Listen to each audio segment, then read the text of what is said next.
I mean, who doesn't like to chat about books?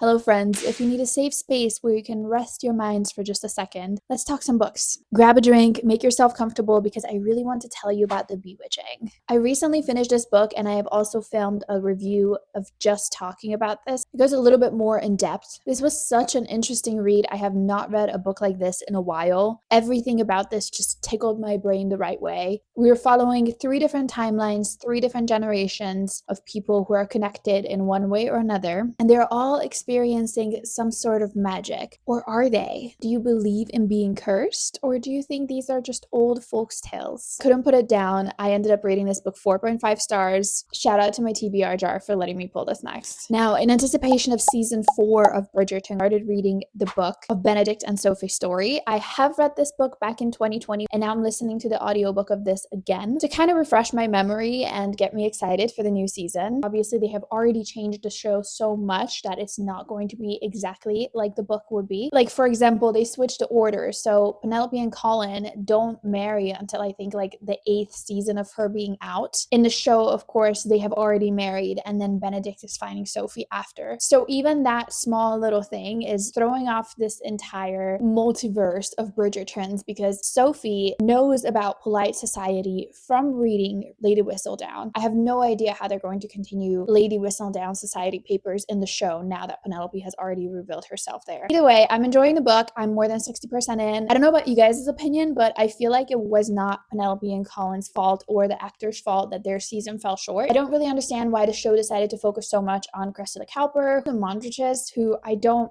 see how they fit into any of this, and I just don't care about their story. And I feel like last season I would have loved to see a lot more of Colin and Penelope rather than them coming up. I'm hoping they fix it this season and give Sophie and Benedict the love that they deserve because I think Colin and Penelope were shorted. For my MRDR book club this month, we are reading The King of Ashes by S.A. Cosby. I'm already 30% into it. I got it on Kindle from my library. If you have read anything by S.A. Cosby, you know that his writing is kind of tough in a way that he discusses a lot of subjects that you wouldn't normally like to read about. Obviously, a lot of violence, harm, family trauma, the conditions of living in a poor town. People are forced to deal with it. There's so many heavy topics in this. It is kind of a hard read because of that. I do love his writing. I am very interested in the mystery of this, and they're already in such trouble. I'm curious on how they're going to untangle all this, or will they? Because with S.A. Cosby, you really never know. And yeah, this is what I have been reading. Let me know what you guys are reading this week and how that is going. Thank you so much for watching.